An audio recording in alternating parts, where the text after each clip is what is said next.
Welcome back to another week of Instigating with Clarkie and Drury, brought to you as always by our great friends at Coolbet Canada, and of course our new friends at Larry Hudson's Chevrolet Buick GMC, and our friends over at the Listowel Squash Courts as well. Ryan Drury back here, and Clarkie's on the show this week, but he's not on the show, and you'll see what I mean in a minute. Clarkie, you are in a beautiful location, much better backdrop than what I have. Well, maybe not much better. I love Ovi, but that's pretty spectacular looking, brother. What do you got going on? Well, it's time. It's January. It's time for a little vacation. So here I am, where I spoke to you last year down in Punta Cana, a little golf trip. Nightfall is setting in. We flew out this morning, flew out of Hamilton. I tell you, if you ever want to fly somewhere, fly out of Hamilton. What a much easier. It's so good, isn't it? So we did have to wait on the plane for it to de-ice. Of course, you guys had a little snowstorm, so it was about an hour wait as they were de-icing the plane. But once we got up, it was a little turbulent, actually, to tell you the truth. But yeah, I'm here. I'm just about to go for dinner because we're an hour ahead here, right? So it's dinner time here. So anyway, it's all good. Thank you for having me on. I just wanted to rub it into everyone that I'm down here in the warm climate as you're getting a snowstorm. Yeah, that's the type of guy you are. You like to rub it in and, do a little humble brag. Good for you. I love that you said, thanks for having me on your own show. This is your show. Thanks for having me on, guys. Yeah. All right. Now listen, while you're down there, I mean, I don't know if you can bill them for extra work here because you're going to do a plug here. Well, as we will every week for our friends from Larry Hudson's, because remember, Hudson's has it, 1000 Wallace Avenue here in beautiful Listowel. Tell us a little bit about what's going on over there. Yeah, well, Canyons and Colorados. The sale is still on, so get out there on all 22 Canyons and Colorados. Free set of winter tires and free $500 gift gas card. Who can't use that? So winter tires and $500 worth of gas cards for every 2022 purchase of a Canyon or Colorado. And I had someone come in the other day who watches our show. No way. He asked for me, and I thought, oh boy, when you have that feeling that, oh, should I know this guy? Because that's what it was. I'm like, I don't know who this guy. And he's like, you Chris? I go, yeah. Clarkie? And I'm like, yeah. Bob Drury. Really? Is that your grandpa? No. Who's your grandpa? Bill. No, seriously, your grandpa. Bill Drury came in. Sorry. Yeah. Am I going to have a call with Grandpa? Is he looking to get another truck? No, he wasn't looking at a truck. He was looking at an SUV. But yeah. Oh, there you go. I know he wants one. Well, there you go. The power of advertising. Isn't that something? Yeah. And I know, so I met your grandpa, I know for a fact, I know.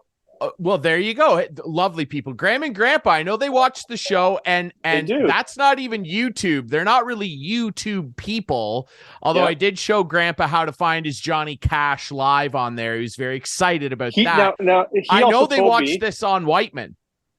Okay, well, there you go. And he also told me that you got a record from him that you wanted. What was the record? It was Michael Jackson, I think. Yeah, well, I'm surprised he even remembered because Grandpa acted like he didn't know what that was. Yeah, my grandparents are going to be moving. They're going to sell their house, which is a little sad for me. A lot of memories there. But Grandpa's just got this massive collection of just old country records, like stuff I've never even heard of. The Cash is in there, the Kitty Wells and stuff, but there's stuff in there that's so obscure I've never even heard of. And I'm rifling through it, and lo and behold, there's like a mint condition original 1982 press of Thriller. And I was like, Grandpa, this record's probably worth $70-$80. And he was like, really? Oh, well, do you want it? You can just have it. You wouldn't take money from me for it.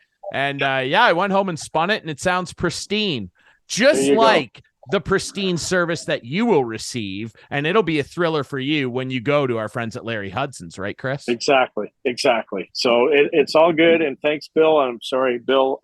I got him mixed up with Bob, but I knew it was Bill Drury, your grandfather, and so it was good. There you go. The power of advertising. Before we let you go and get to your beautiful dinner, because the sun is disappearing. Yeah. How long was it before you were able to get out of the conversation with my grandpa? Was it below 10 minutes?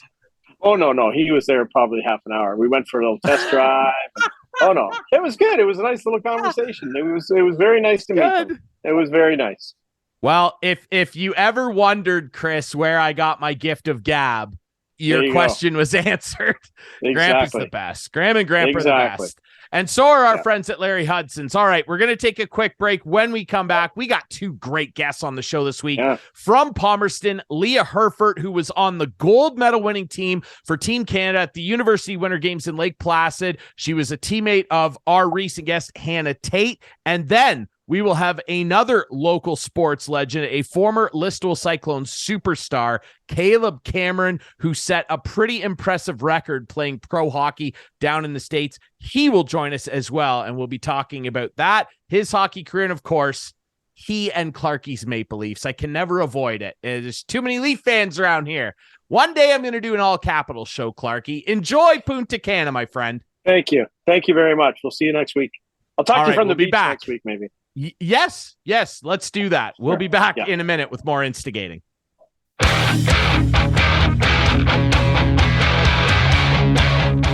Welcome back to Instigating with Clarkie and Drury. Ryan Drury back here. We've left Clarkie alone to enjoy the Dominican Republic, but like I mentioned before the break, we've got two great guests, and let's start it off with a local athlete, Leah Herrfort, who many people around this area will know. They'll at least recognize the name. Of course, her older brother Chase was a star for the Listowel Cyclones for a long time, and now she's a hockey star, not only with the University of Waterloo Warriors, but she's bringing back a gold medal from the University Winter Games as part of Team Canada. Leah, it's such a pleasure to have you on. Welcome. Thank you. I'm happy to be here. Obviously, like I just mentioned, people are probably very familiar with your older brother, Chase, who had a pretty good career, I would say, with the Listowel Cyclones, but you have done a hell of a job carving out your own path in the sport and at school. Congratulations. I mean, what's it like coming back home with a gold medal draped around your neck? Thank you, first of all. I don't know. It's surreal. Like I've never won like a gold medal that was like a legit world stage gold medal. Like obviously we've won tournaments and here and there, but yeah, it's like a feeling like I've never had before. I don't know. I don't know what to think about it. Like I come back and people are like, "Hey, congrats." And like, I don't know. I feel like a celebrity a little bit. It's kind of cool. You should feel like a celebrity. You're a gold medal winner, for God's sake. Absolutely. I mean, obviously such an accomplishment. And I wonder what it was like, to win with the obviously kind of weird dynamic that your team has. No matter what, when a Team Canada gets together in hockey, you're mixing so many players from so many different teams, many of whom are familiar with their teammates as opponents. And a couple weeks ago, we had Hannah Tate on, who obviously you played on the team with, and I'm sure you and her were very familiar with each other prior to the tournament. What was it like to kind of set rivalries aside, become teammates with some of those girls, and ultimately achieve the ultimate goal? It was honestly like cool. Like it wasn't like I'm sitting next to someone that I like hate playing against on the ice. Like everyone in that room was a really good hockey player. So at first I was a little nervous because you're playing with new people. And obviously me and Tatum, my line mate, have been playing well together all year. So I was a little nervous going into a room of people I don't know and people I've never played with. But I think I had to remind myself, like, all these people are here for a reason. They're great hockey players. Like they're not going to be bad line mates, so to speak. But yeah. And then Tater, we had played together in a spring hockey tournament when we were younger once. And I only remember that because we have the same birthday, like the exact same day, same year.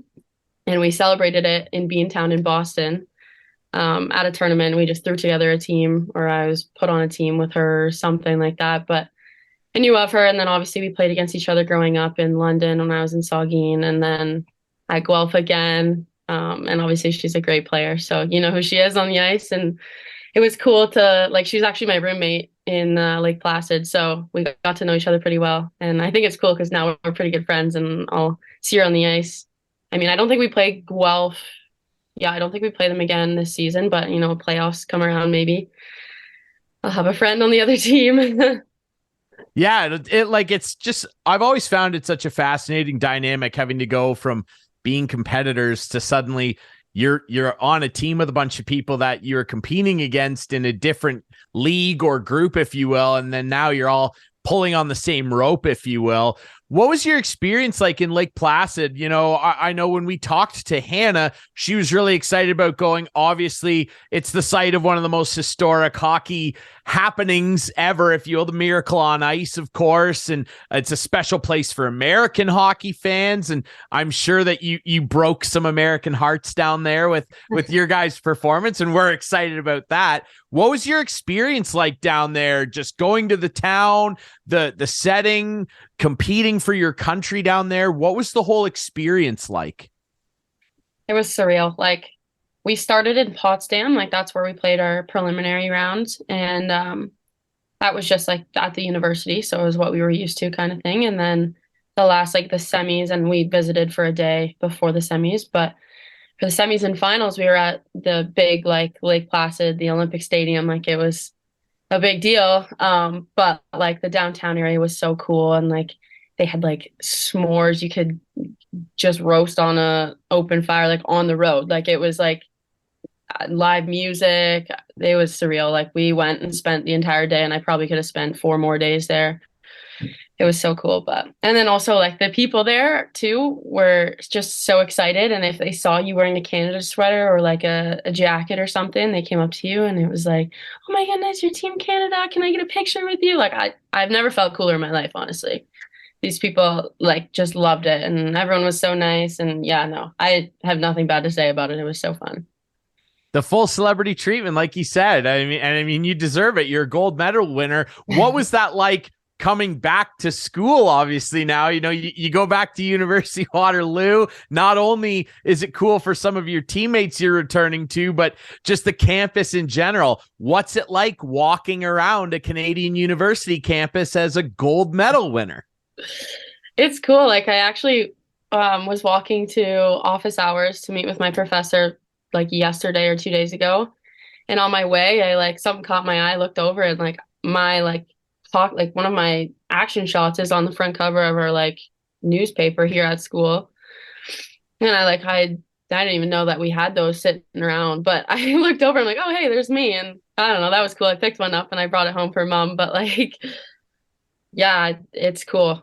I mean, people have come up to me and said congrats, or people that are in my classes that I see because I missed the first 2 weeks, they're coming like, oh, like, congrats, that's awesome. And I'm like, thanks for the notes. I'm really behind, but so worth it in the end. Absolutely. Wait, was there ever a part of you that was tempted to maybe just for the first day back walk around with the medal a little bit? Like, I did think about bringing it to my meetings with my professors to maybe get some like brownie points and see if they'd like help me out a little bit. But I haven't done it yet. It's definitely maybe something I'll do, or like bring it to practice or something just to show people. But yeah, well, hey, if you're not happy with the term paper or something in a couple weeks, maybe you walk in, you make that gold medal work for you. You worked hard for it. Make it work for you, right? You mentioned your mom, and obviously I'm very familiar with your parents, having covered your brother's career, and what a great kid. I always loved Chase and that Cyclones team that so many people around here will remember for all the winning they did. I know you and your brother have a great relationship. I know that he kind of got you into the game when you were kids, and obviously the sibling competition that I'm sure was alive and well, but I know that there's a lot of mutual respect there. And I remember your brother talking to Steve Sabrin and I that do the OHA games at CKNX, and just he couldn't say enough about you. He was always talking about, my sister's a really good player. You should see my sister play. And I'm not just saying that to get him brownie points. He was always talking about his little sister, Leah. He's so proud of you. What was that like for your family to experience? You obviously winning a gold medal. Chase has had a great career too, but for you to go and win a gold medal for your country, what was that like for your family and for your brother?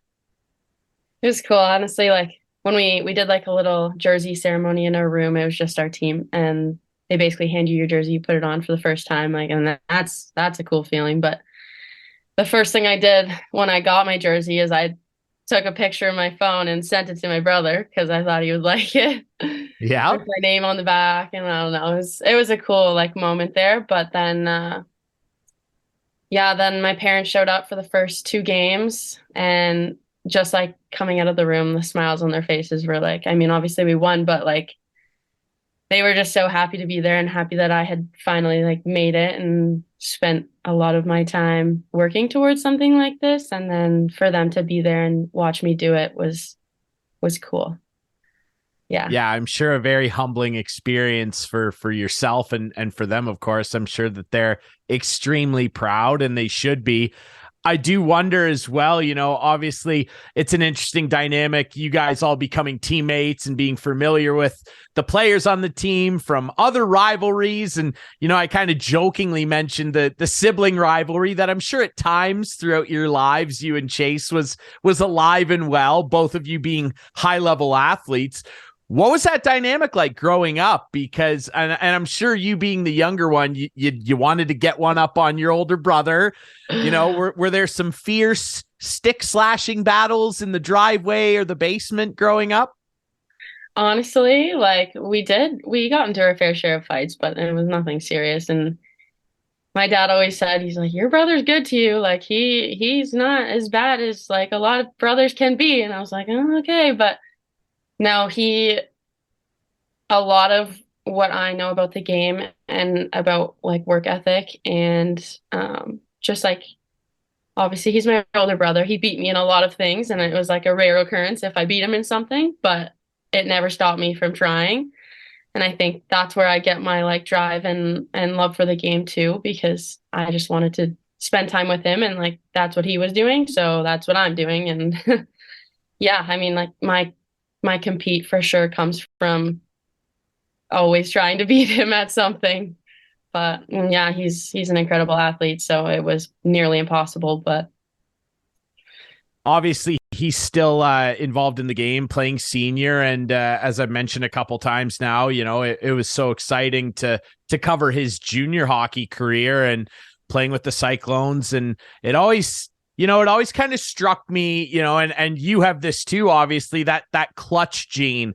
You can't really teach that. It's just something that you have, and you clearly have it. You're a gold medal winner.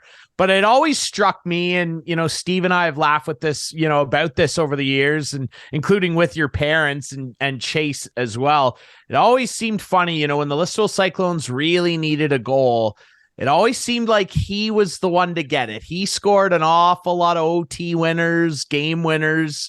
With the two of you playing the same sport and obviously being so passionate about it, how much do you guys discuss the game, strategies, your approach, training, anything? How much of that is a conversation among you two? Or are you guys kind of at the point now where you're not really talking about the game as much, you're just kind of enjoying each other's success? What's it like? Like, I would say it's more like what you said, the last part there, where we just enjoy each other's success. Like, I've been out to a few of his games at Waterloo and when Laurier plays them, and afterwards it's kind of just like, oh, hey, long time no see. I probably chirp him or say something about something that happened in the game, and he chirps me back, or he's like, oh, do you have a ring? Or like, he brings that one up all the time. Well, now you got something a little better than a ring, I would say. Oh yeah, we wait till he hears about this one. Yeah, you're gonna win some arguments at Thanksgiving, I think. Oh yeah, I can't wait.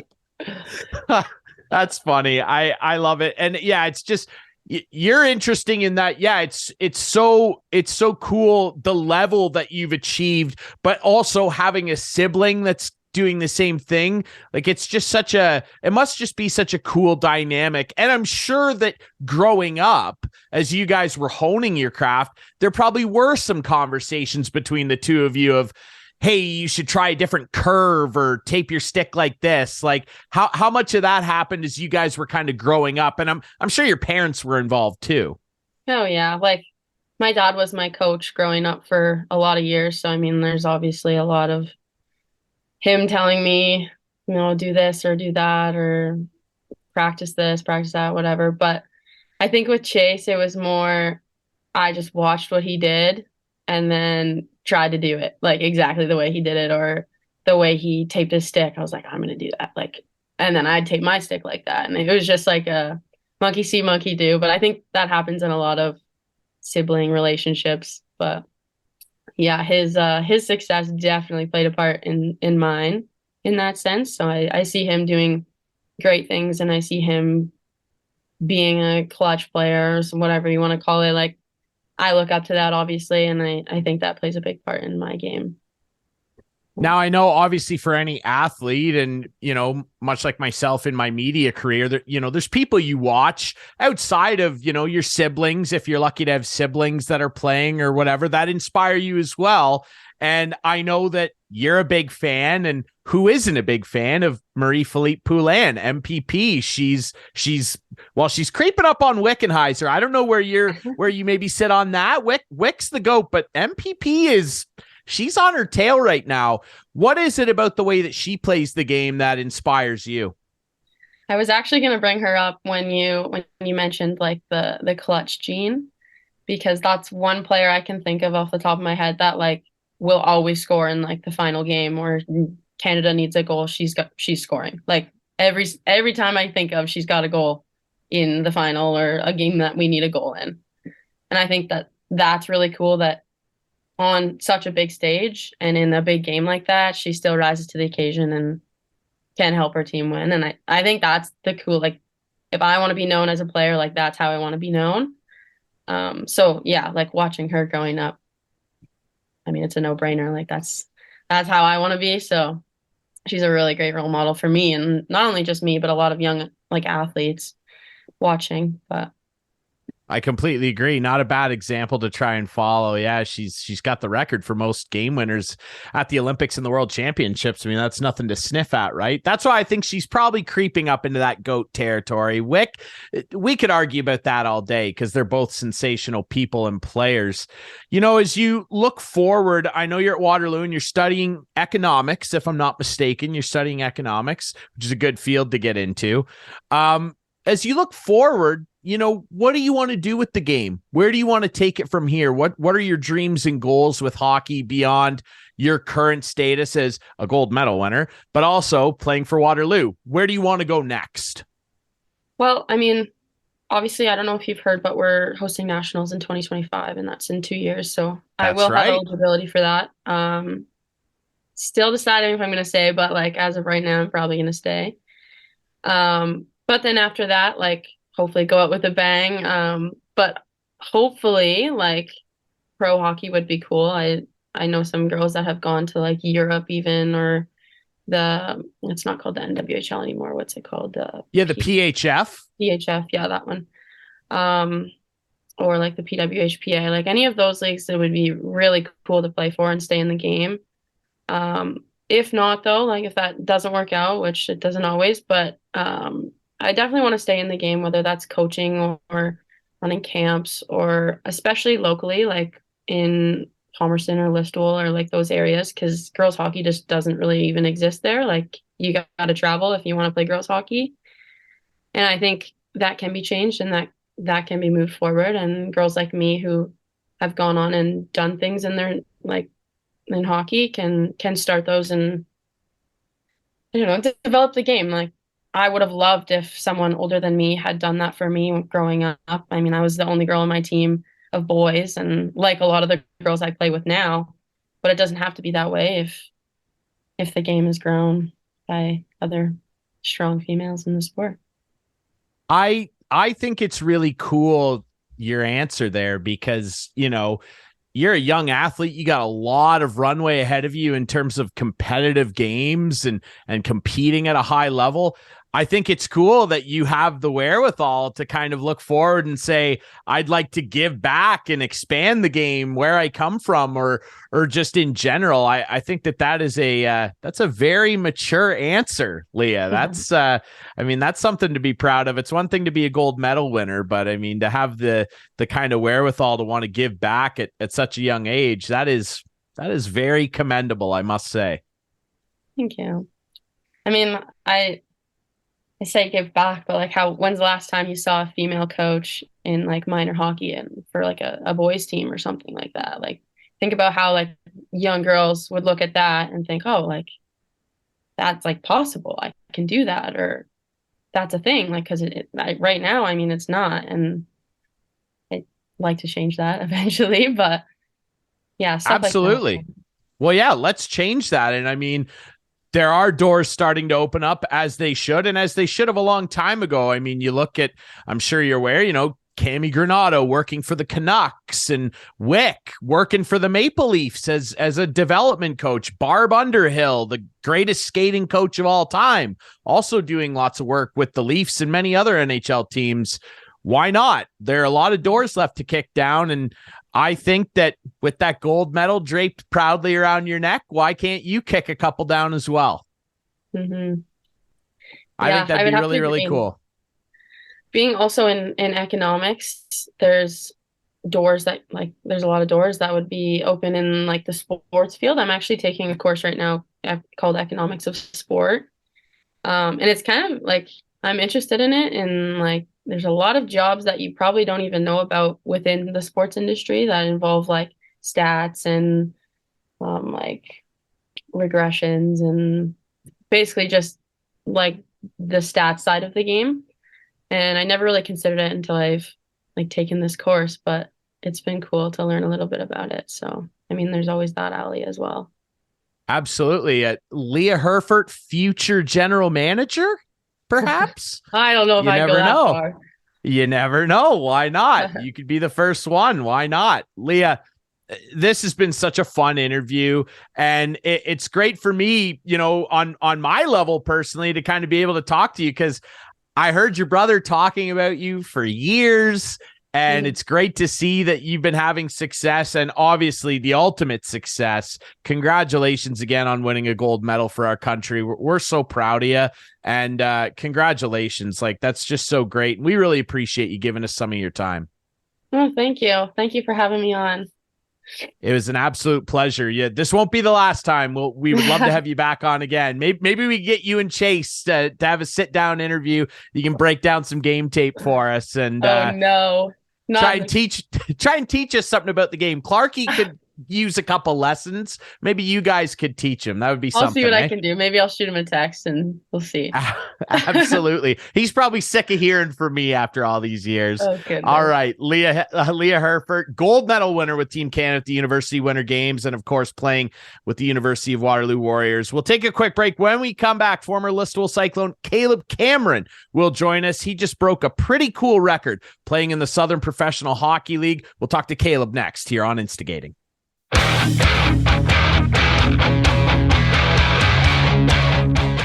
Welcome back to Instigating with Clarky and Drury. Ryan Drury back here. Thanks to our great guest, Leah Herrfort, for joining us, gold medal winner. We move from one local hockey legend to another. Now, this young man will be very familiar to Listowel Cyclones fans, one of the best Cyclones players they ever had. You are a star here, Mr. Cameron. Caleb Cameron, playing for the Macon Mayhem down in the SPHL. The man, not a myth, but he is a legend. Mr. Cameron, man, it's great to see you, brother. How are you? Good, man. Good. Glad to be back here with you. It's like we were just saying, it's been about probably 9 years since I I've been able to be on something like this with you. So I know we keep in touch through Twitter and everything else, but this is special to me to be able to do. So thank you guys for having me on. Oh, man, it's special to me, too. You know that we're always kind of keeping track of you down there in Georgia and what you're up to. And, well, what you're up to is you're breaking records. And it's not a surprise to anybody that watched you play up here, man. You have set the new franchise record with the Macon Mayhem in the Southern Professional Hockey League for games played. I believe the record's 212. Correct me if I'm wrong there, Caleb. Yeah, 214 now technically, because every game I play now just keeps we're counting. So yeah, it'll be we'll see what we can get it to. See how many more games I can get under my belt here. Obviously knock on wood with injuries and stuff like that. But I'm looking forward to the rest of the season and keep the record going. Well, dude, and I mean, I look you look at your hockey DB profile, and it's no shock to anybody to see you've scored 20 goals already this year. That's not a shock to anybody that's used to watching you play. But I mean, beyond that, everybody knows you and remembers you as a great offensive player, which you were and still are. But what does that mean to you to be playing pro hockey, to be settled into a really cool spot? I know you really love being down there in Georgia. What does it mean to you to be the franchise record holder for games played? Yeah, I think it's pretty special. Like I say to a lot of people, everyone wants a goal record or a points record, but there's an honor behind a games played, and especially for one single team, one organization. I loved my time in Listowel. I spent 3 years there. Loved my time at RIT, and then came down here. And loyalty is a big thing for me. I'm a family man. Have a family down here with my wife and kids now. And this organization and this community is really, like Listowel was to me and like Rochester was, it's really become a second home. Obviously it's my only home now, as my wife and I work at getting my green card and, really permanently living down here. But it's definitely an honor to be able to have an accomplishment of a games played record under my belt. And like I said, I look forward to the rest of the season, and I think it's a little victory lap for me. This will probably 99.9% sure this will be my last season, so it's a special season to be able to share it with my family here. And we've got a little 5-year-old boy, he's turning 6 in a month here, and to be able to share it with him and have him at the rink, with the guys, and he's got his own name bar in the locker room and one of the stalls and all his equipment. So, for him to be able to share that with me is super special. And, just being a dad every day and being a professional hockey player is everything I can dream about. Look at you, man, all grown up. It's unbelievable. I'm so proud of you, man. And like you said, you're putting roots down there, man, in the Peachtree State. I mean, for those that maybe don't know, and obviously you played for Listowel, you went to RIT and played for the Tigers. You're from Sundridge. So like, how does a hockey playing kid like yourself from Sundridge, Ontario, end up down in Atlanta, Georgia? How does that happen? Yeah, it's pretty crazy. You talk about it all the time. My wife and I actually talk about it all the time. She's originally, and we live in Dublin, Georgia, which is about 2.5 hours southeast, kind of a little bit closer to Savannah from Atlanta. And Macon's about an hour and a half south of Atlanta. But just to be able to, you create those relationships, and you never know where you're going to wind up in your life. But lucky for me, out of RIT, signed in Germany, and it just didn't work out for me. It was a great place to be in Essen, but it wasn't for me. And had gotten a call from a head coach down here in Macon, Kevin Kerr, who actually was born and raised in North Bay, Ontario, which is 20 minutes north of Sundridge. Talked to a few local people from North Bay, which is some coaches I had played for, and they spoke highly of Kersey. And he had said, hey, if you find your way down into the SPHL, we'd love to have you in Macon. Played in Adirondack and the East Coast for a little bit, and then found my way down to Macon, after a month and a half of being in the coast. And there was something, it's one of those things where it just felt right, and it felt a lot like Listowel did. It was a home. It was a small knit community. The fans, the guys, the staff, everyone kind of was working together towards a common goal. And I think when you have a place that treats you like the people do back home in Sundridge, Ontario, then it's home, and that's where you want to stay. So I think I've showed my loyalty here, and it's been a special place to be.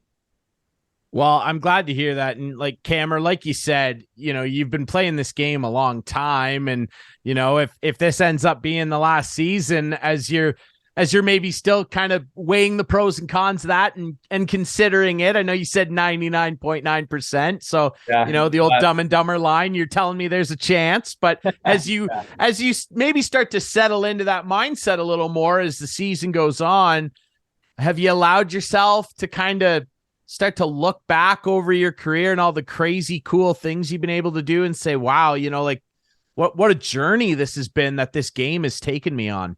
Yeah, it really does. And it's funny, you know, I kind of, with social media nowadays, memories come up on Facebook, memories come up everywhere. And, you know, I sit here, and obviously I didn't know my wife when I was at RIT. I didn't know her when I was in Listowel, but, you know, I show her and Charlie, and obviously Blake's only 7 months old, so she doesn't, you know, understand, but, you know, to be able to share that with Charlie and show him where I've been and the places I've been able to travel to and experience, you know, that's something that, you know, you know, Charlie growing up will always, you know, hopefully look forward to seeing that I did it.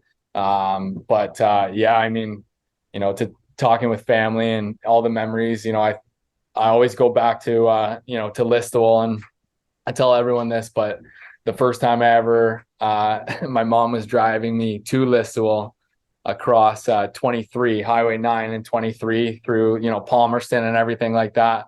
You know, I remember going through the, you know, seeing all the chicken barns and the smell of it. And I remember saying to my mother, I said, Mom, where are you taking me right now? We have to turn around and get out of here. And it was, you know, it's funny because those 3 years were some of the best years of my life. And, you know, turns out I lived at the Vines, Ron and Ellen Vines, who are unbelievable billets for me in Listowel, as well as Scott Thompson. But, you know, Ron and Ellen lived on a soybean farm out Line 84 and, you know, in the middle of the country with turkey farms and chicken farms all around. So it was, you know, it was pretty funny how it all worked out, but I'm, you know, so appreciative that it did. And the journey I did take it's been a long one, but a very rewarding one at the end of it all. Who knew you were a country boy in the end, eh, Cameron? It all worked out for you. Sure. On that note, I am curious, and I always kind of wonder, you know, just what guys like to do in terms of the routine in the room with the music. You got your team DJ. Are you a big country music guy? Because you're in a pretty good area for that. Yeah, big time. I honestly, I like everything. You know, I think I wasn't a big country guy, and, you know, moving to Listowel kind of got me more into country. But obviously down here, country's massive down here. There's another guy on the team, and we're the DJs, and most of the times in the room, I'm the EDM and rap guy. And, you know, on, you know, practice day like today when I was playing music, you know, it was a little bit of country. I think there was some Dave Matthews playing, some Blink 182, so a little bit of everything. Yeah, I mean, I like to keep it, you know, pretty easy listening during the week, and then ramp it up, you know, once the games get going. So it's a lot of, you know, EDM and rap for the games. Maybe when playoffs roll around, we get really intense. We get the Pantera going, some Enter Sandman. Alexis on Fire is on repeat. Yep, exactly. I know. Now they're coming to London with Billy Talent and Silver. Okay, I saw it. This interview is going to take a hard left turn because I wore my Alexis on Fire long sleeve because you and I share an affinity for the only band ever. Yes. And I wanted to wear this for you in your honor. And I'm well aware that Alexis on Fire is coming to rock the park with Billy Talent. Silverstein, I want to say Cypress Hill, and of course our friends in the Dirty Nil, which I mean, what a lineup. Are you going to come up? No, unfortunately, because I'll be working on my green card, I actually won't even be able to cross the border until I'm given the go-ahead. So believe me, I would absolutely love to, but I was able to, you know of it. I was able to see Alexis on Fire last summer in Atlanta in this little hole in the wall place, and I think there was maybe 100 people. But I mean, it was probably the best time of my life. I almost would have rathered it been just 100 people because everyone loved it. We were all having a great time.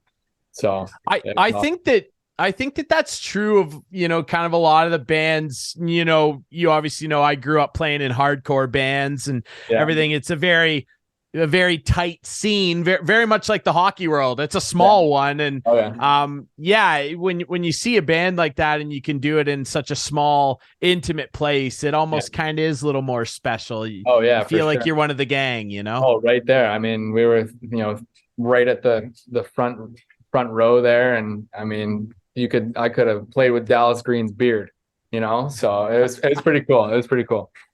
Yeah, I'm sure he would have appreciated that for sure. Yeah. Yeah. Well, I have to ask you before we move on, because Clarky will be upset. Clarky's in the Dominican Republic. He's on vacation. He'll be upset if we don't start talking about your and his Maple Leafs. Yes, but I knew that was coming. Well, of course you did. Of course you did. You have opinions. I follow you on Twitter. I know what's going on down there in Macon. Yeah. I do wonder, before we move off that though, what did you think of the new record? Because I thought their new record I was just happy they were back, let alone to get a new record. Yeah. I think it's crazy. They got a lot to work on. I don't know. It's funny because I was actually just looking at the standings, and I sit there and I say to myself, this is our year. Every single year, I make a Facebook post every year. This is our year. We're winning the Stanley Cup. But then I look at the Boston Bruins, of all teams, and I hate that I have to say this, but the fact that they have a plus 83 goal differential is, how do you compete with that? And Linus Ullmark, that's the one thing that I know Clarky's talked about it, is the goalie situation in Toronto. He loves the goalies. I honestly, I don't mind the goalie situation, but I do want, it comes down to the money, and there's too much money tied up in the top guys. And I think if they were to get rid of one of those guys, I'm not going to say a name because then I'll get absolutely roasted on Twitter. Yep. But if they were to get rid of one of those guys, probably the one I'm going to say or would say is actually not what everyone would expect. But if they were to get rid of one of those guys and get a solid D-man and a solid starting goaltender, then I think they would have a great chance at winning a cup. Yeah, it's a battle of filling holes in their roster, and that's basically been the story since the big four, if you want to call them that. I don't know if people really consider. I think Morgan Riley's deal is fine. So it's more the big four forwards. That's been their challenge with the salary cap world that we're in. I should have clarified though. I did more mean, what do you think of Alexis on Fire's record, the last record? But I love the thoughts. I was thinking you were talking about Marner. No. Yeah. Well, yeah, his record obviously was incredible, but no. Let's quickly touch on that record. Yes. Album. What'd you think? Yes. What'd you think of the album Otherness? What was your thoughts? Is it getting played in the room? Yes, it is. Sans Soleil. Oh yeah. Yeah, believe me, I play it all the time. A little Reverse the Curse to fire the boys up. Yes. Okay. I was thinking, when you said record, I was thinking we were going Leafs because you said Clarky and the Leafs and the record. Yeah. Okay. I didn't spell that out super well for you. Well, it's funny. They actually, my fault. They played some of those songs at the concert, which was actually awesome. So I got to hear a lot of those too. But yeah, no, I love that record. That's I think it's a new age of them, but it still has a little piece of what their old stuff is, right? Oh yeah, it's still got that punky old hard Alexis on Fire we love, but these guys are in their 40s, man. They've matured. They're writing different songs, but it's a good thing. I really like it. It's got a cool flavor to it. It's a very unique record for sure. They're a unique band, right? And I'm glad it's getting some airplay in the room. Let's move back to the Leafs though. We'll move back to the Leafs. Now, this.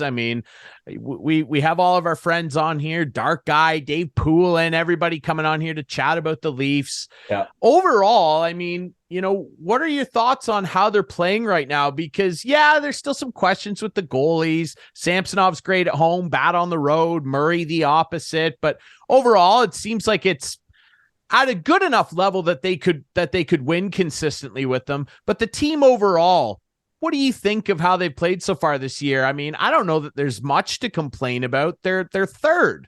Yeah, no, and that's the funny thing. And I think now in the NHL, there really is. There's so much parity.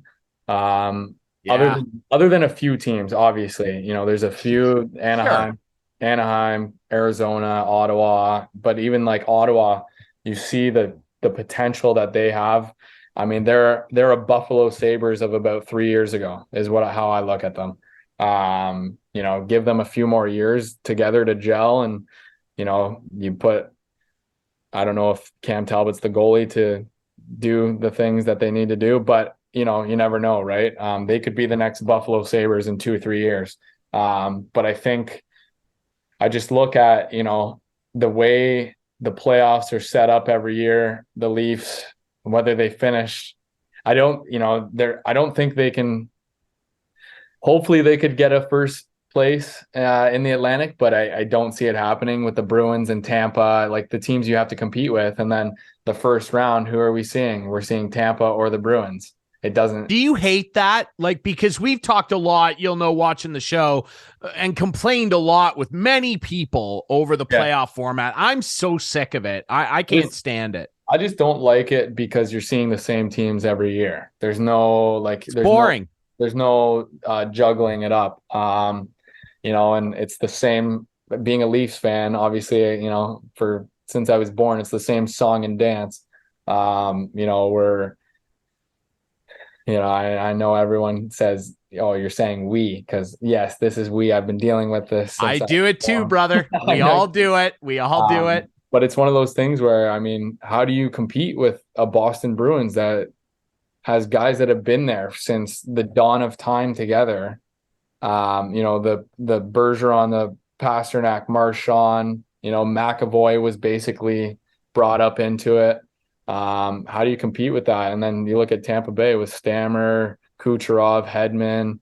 I mean, I know we have Tavares, Marner, Austin Matthews, but those are guys that came into it and didn't get groomed into the winning culture. They had to try and learn how to do that. Whereas the Tampa Bay and the Boston, they were groomed. The guys that came in were being groomed by the older guys. And I don't think the Leafs had that. And that's why they've had such a hard time, you know, getting it done in the playoffs, is because it wasn't a winning culture when they first came into the team anyways. So I think that's an interesting perspective, Cameron, because, you know, there are teams like that did eventually figure it out, but it's such a hard cycle to break, right? Especially when you're relying now more than ever on younger guys to push you there, because it's so much more of a young man's game. You know, it's not the Red Wings and Avalanche of the 90s where you had a bunch of guys that were over 30 and carrying the load. You're relying on the 24, the 25-year-olds. But I will say, for, and you know this, we've exchanged this before. I mean, these guys did it. Yeah. These guys, it took a while. My God, I was having, I think I lost a few years off my lifespan. Yeah, for sure. Watching the Pittsburgh series over the years, but they did it. Chicago. I mean, I would almost argue that the Blackhawks situation before they got Taves and Kane in there, I would almost argue it was worse. I mean, that was they were about as bad a franchise as you could find. So, I mean, there's hope there. I wonder about your perspective on this, though, and this is getting talked about a lot. And Gary Bettman, our favorite character, old Gare Bear down there in Montreal the other day, he says no one tanks, which is rich, Gary. Yeah. This is being talked about a lot, just the salary cap and the structure of it. And I've been reading, you know, a lot of different opinions about it. I'm sure you have opinions on it, and I'd like to hear yours. There seems to be a push about maybe making a soft cap, or at least putting some sort of system in place where Canadian teams get something back for the disadvantage that tax-free states have, right? Because Tampa, you make all that money. Yeah. You make your salary. In Canada, you get taxed. What are your thoughts on the way the salary cap is structured, and how would you maybe try and fix it? Now, the only thing I would say that teams or guys do like playing in Canada is because you're making American money. So even though you're getting taxed more, you are making American money in Canada. So there is, like, it's a double-edged sword, I would say. At the same time, would I want to play in Tampa? I mean, yeah, of course, everyone wants to live in Florida because there's no tax, right? So it's, like I said, you could look at it from every single viewpoint. But at the end of the day, you know, whether they raise the salary cap or not, or the soft cap, I really don't know if it makes a difference for Canadian teams. I think at the end of the day, I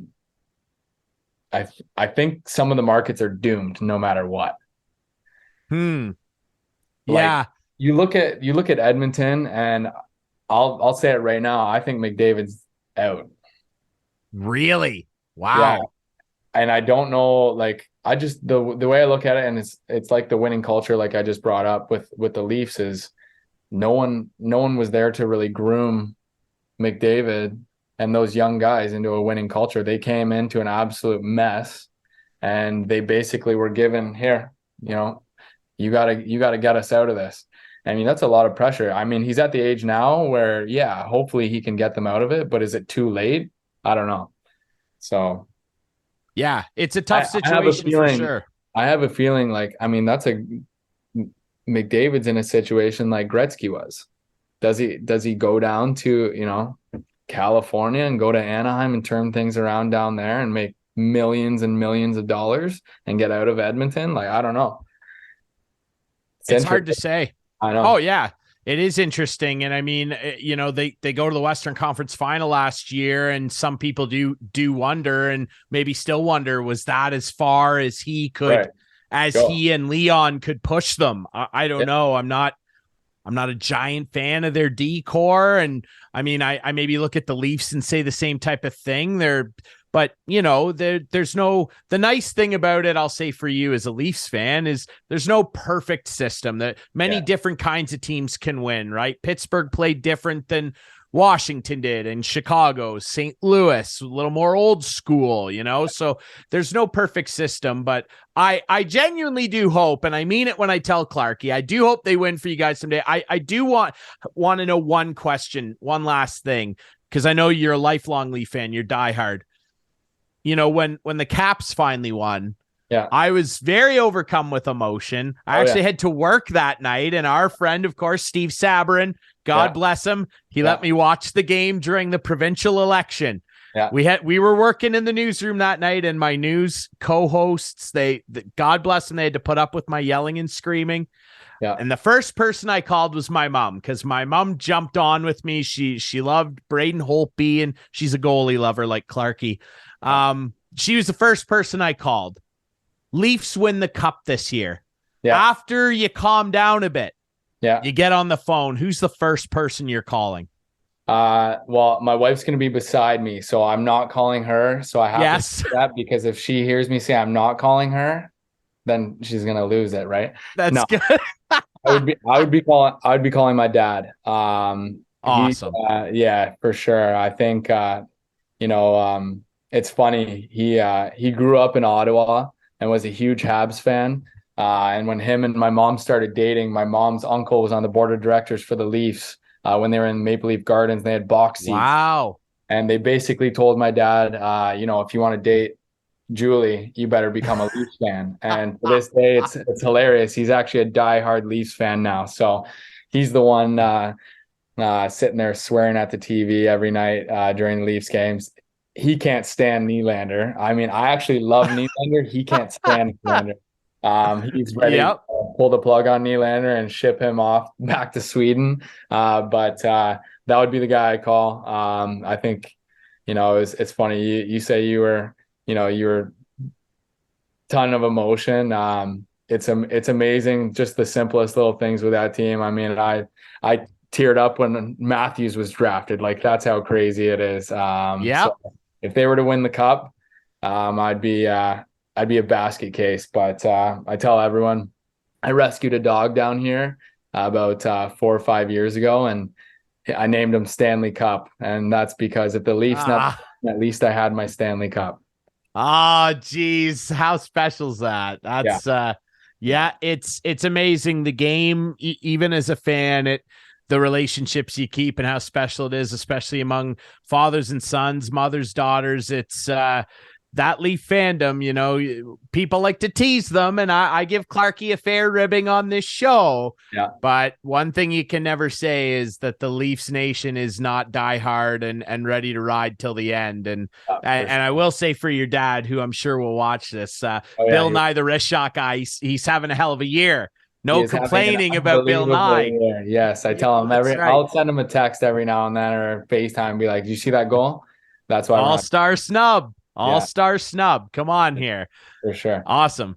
Dude, Cameron, I'm so happy for you, man. Congrats on the record down there in Macon. I'm happy you and your family are doing well. And if this is the end of the road for you in terms of pro hockey, I'm sure you'll stay in the game, and I'm sure you want to teach your kids to play, and I have all those great memories as a parent. But if this is the end this year, it's been a hell of an experience watching you. I loved watching you play up here. I wish you nothing but success with the playoffs coming up, and it was just great to catch up with you, my friend. I'm glad you're well. Thank you, man. Appreciate you guys having me on, and hey, if we ever do it again, that'd be awesome. We'll do it again, man. We got to get you on before the playoffs. We'll do a playoff primer, and you and Clarky can tell me all about what's wrong with the roster. How about that? I'm in. Sounds good.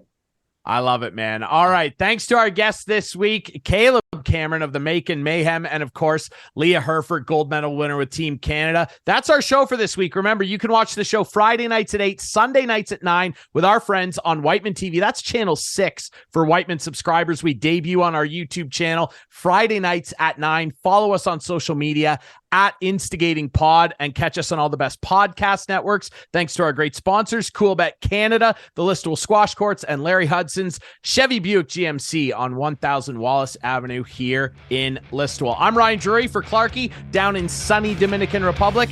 We'll be back next week with more Instigating.